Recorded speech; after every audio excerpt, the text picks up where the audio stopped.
Whip cream का थोड़ा सा मैं आपको बताती हूँ कि विप क्रीम क्या है। विप क्रीम जो है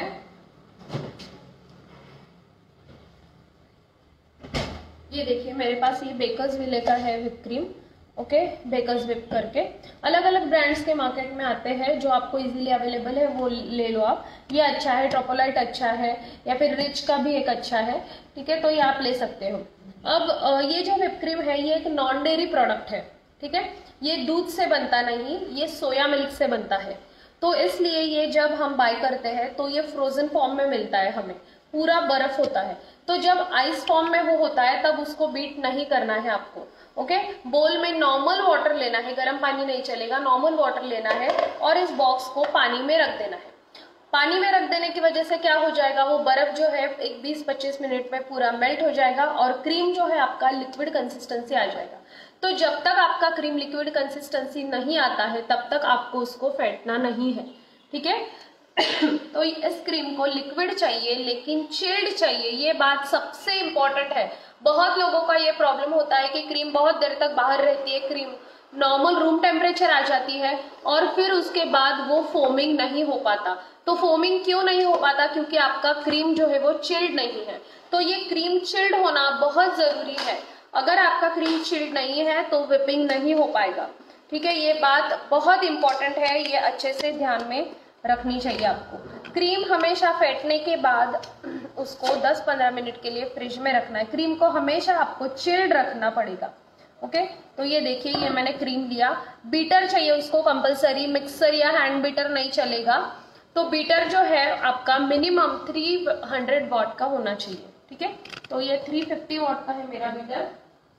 You can also naturally let your whipping cream thaw. Your whipped cream, you can take it from the deep freezer and keep it in the fridge overnight, or even in 3-4 hours if you keep it outside. 2 hours, it's done. You get it in the liquid stage.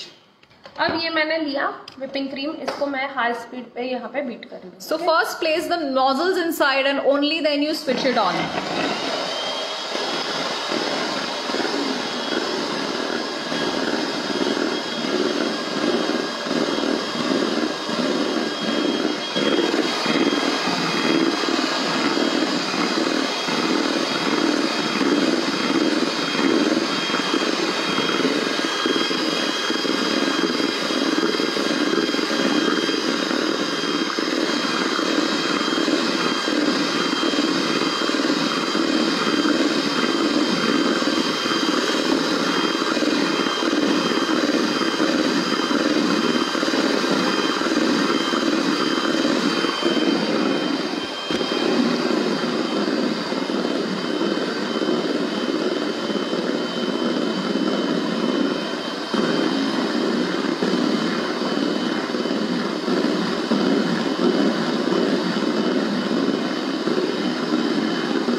देखिए हमारा cream perfect beat हो गया है. So these are peaks here. Look here closely. I'll show you what a peak looks like. All right. So these are the peaks here. All right. And then you invert the bowl. Your cream isn't falling. This means that your cream is now whipped. अब ये ऐसा होने के बाद हमें cream को fridge में रखना है फॉर 10 to 15 मिनट्स. जब तक आप उसको आइसिंग नहीं करोगे केक को तब तक उसको फ्रिज में ही रखना है. So beating cream always takes time. You need to remember that. All right. You cannot expect it to happen in 2-3 minutes. That's what this is also a mistake that student does, that they don't beat it enough till you get the peaks. And another thing, you have to ensure that your paddles are not hot. All right. So generally, if your machine is like 250 watt, chances are that this becomes hot and then your cream starts to become flat. So Rich Gold is good, Value Star is good, Tropolite is also good. So do we take a look at how the sponge cakes are coming along, Sudha? All right. So we go back to my kitchen.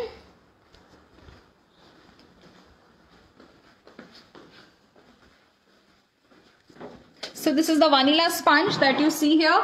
Okay, very important. The hard top is looking dry now. The top crust, you see a fine, and then there are browning spots here. The cake has begun to leave the sides. All right, so this is the progress with the vanilla. And now if we can take a look here. Okay, I'm not supposed to open the door, but this still has time. This still has time because it hasn't risen. So how much more time for the vanilla? It has already started to leave the sides. 5 to 7 minutes. So we'll check this back again 5 minutes.